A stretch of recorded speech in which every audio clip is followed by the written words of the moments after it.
I'm advised the actual hard drive, after it was determined that it was dysfunctional and that with experts no emails could be retrieved, was recycled and destroyed in the normal process.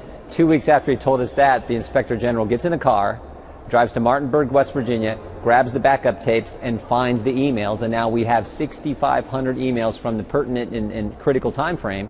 It's just crazy, right? That was Congressman Jim Jordan. The questions continue around this IRS targeting scandal, which is still going on for the people who've been hit by it, after thousands of emails from former official Lois Lerner were found. Joining us now, an attorney whose group represents dozens of those conservative groups who were targeted by the IRS, Jay Sekulow, Chief Counsel for the American Center for Law and Justice. Jay, welcome. Good to have you here today. Hey, Martha, the hits just keep on coming in this thing. They say the hard drive was destroyed. Literally, like the whole thing was broken up. Then all it took was a drive out there. And, oh, here we go. We got the backup tapes here. Do you want to look at these? I mean, What's going on here? Oh, I'll tell you what it is. It's a complete cover-up. And the reality is the Inspector General, and we are very thankful for his continued efforts to get these emails. But the fact of the matter is that, could you imagine if you were being audited by the IRS and you said, hey, I'd like to produce those receipts.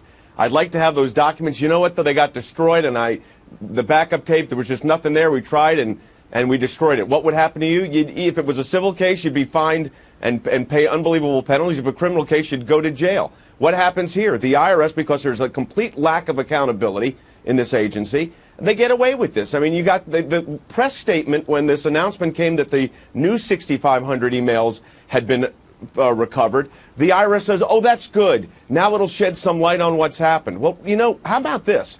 The Department of Justice had that fake criminal investigation going on, and I think the American people have had it. This is an agency, Martha, that's completely incapable of self-correcting, and what they've done here is criminal. What they've done is a crime. The idea that you would target citizens because you didn't like their view, and we've got all these emails, including emails with the Department of Justice, the Federal Election Commission. This is a multi-agency disaster brought on the American people. It's because we have unelected, unaccountable bureaucrats running the government, and that's the fundamental problem with this. Yeah, so, what's going to happen is my question at this point. So now you've got 6,500 more emails. I mean, is there anything in those, or are those the 6,500 that had nothing in them that they decided that they suddenly found?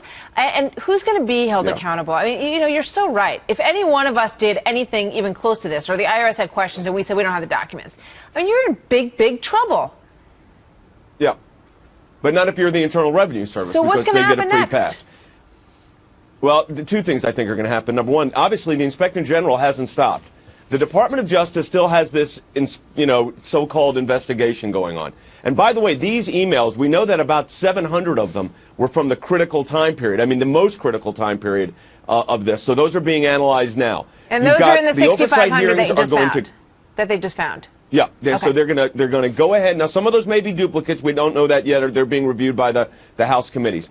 But you've got a House committee, we've got our litigation, and I'll tell you something else. That Department of Justice investigation, which really has been a complete, to my mind, a full investigation, as this information continues to come out, Martha, we are going to compel the Department of Justice, and there may be a new Department of Justice in 18 months because this scandal's not going away, to get into this and put this matter to rest. And the way you do that is you, number one, hold people accountable. Number two, you change the system that's not working. And number three, if somebody's not doing their job, they get fired. You know how many people have been fired by the Internal Revenue Service for this? Zero. Lois Lerner wasn't fired. She quit. Zero. I just actually I've got a piece up on FoxNews.com about this, and I got a book coming out dealing with this topic called Undemocratic, dealing with this unaccountability of bureaucracy. All right, Jay, thank you very much. Good luck. Everybody would love to get to the bottom of this one. Thank you, Martha. Stay on it. Very good to have you here, sir.